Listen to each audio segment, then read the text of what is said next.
नमस्कार मंडळी, किरण ठाते या माझ्या यूट्यूब चॅनलवरती तुमचं स्वागत आहे। आजच्या आपल्या बोधकथेचं नाव आहे जोडणारा। एका गावात एक शेतकरी राहत होता। रोज सकाळी तो झऱ्यातून स्वच्छ पाणी आणण्यासाठी 2 मोठ्या घागरी घेऊन जात असे, जो खांद्याला बांधून खांद्याच्या दोन्ही बाजूला लटकवायच्या अशा त्या घागरी होत्या। त्यापैकी एकाला कुठेतरी तडा गेला होता, म्हणजे तो फुटलेला होता, आणि दुसरा मात्र परिपूर्ण होता।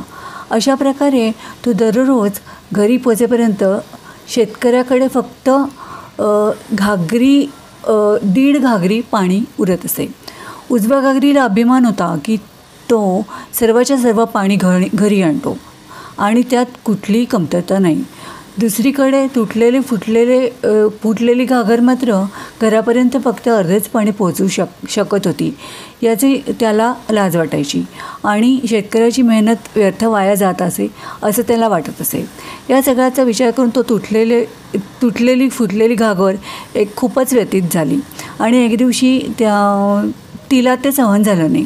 ती शेतकऱ्याला म्हणाली, मला माझी लाज वाटते आणि तुमची माफी मागायची आहे। शेतकऱ्याने विचारले, का? तुला कशाची लाज वाटते?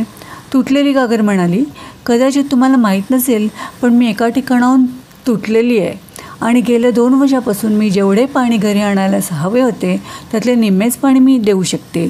ही माझ्यात मोठी कमतरता आहे आणि त्यामुळे तुमची मेहनत वाया जात आहे। घागरीबद्दल ऐकून शेतकरी थोडासा दुःखी झाला आणि म्हणाला, काय हरकत नाही, आज परत येताना वाटेत पडलेली सुंदर फुले तू बघ, अशी माझी इच्छा आहे।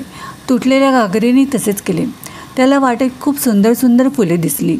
असे केल्याने त्याचे दुःख काही प्रमाणात दूर झाले, पण घरी पोचेपर्यंत अर्धे पाणी सांडलेच होते। निराश होऊन तो शेतकऱ्याची माफी मागून ती तुटलेली घागर म्हणाली माफी मागू लागला।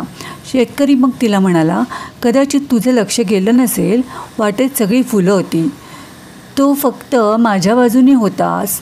घागरीच्या उजव्या बाजूला एकही फूल नव्हते, कारण तुझ्यातला दोष मला नेहमीच माहिती होता आणि मी त्याचा फायदा घेतला। तुझ्या दिशेच्या वाटेवरती मी रंगीबेरंगी फुलांच्या बिया पेरल्या होत्या, त्यामुळे तू त्यांना दररोज थोडे पाणी पाजलेस आणि संपूर्ण मार्ग इतका सुंदर बनवलास। आज तुझ्यामुळेच मी देवाला ही फुले अर्पण करू शकतो आणि माझे घरही सुंदर करू शकतो। जरा विचार करा, तुम्ही जसे आहात तसेच जर नसतात तर हे मी सर्व करू शकले असतं का? याच्यामधनं आपल्याला काय बोध घ्यायचा आहे, तर आपल्या प्रत्येकामध्ये काही ना काहीतरी उणीवा असतातच, पण या उणीवा आपल्यालाच अद्वितीय वेगळ्याच बनवतात। म्हणजे तुम्ही जसे आहात तसे राहा। त्या शेतकऱ्याप्रमाणे आपणही सर्वांना तो जसा आहे तसाच स्वीकारलं पाहिजे। प्रत्येकाच्या चांगुलपणाकडे आपण लक्ष दिलं पाहिजे। जेव्हा आपण असे करू तेव्हा तुटलेल्या घागरीकडून आपण काहीतरी बोध घेऊ शकू।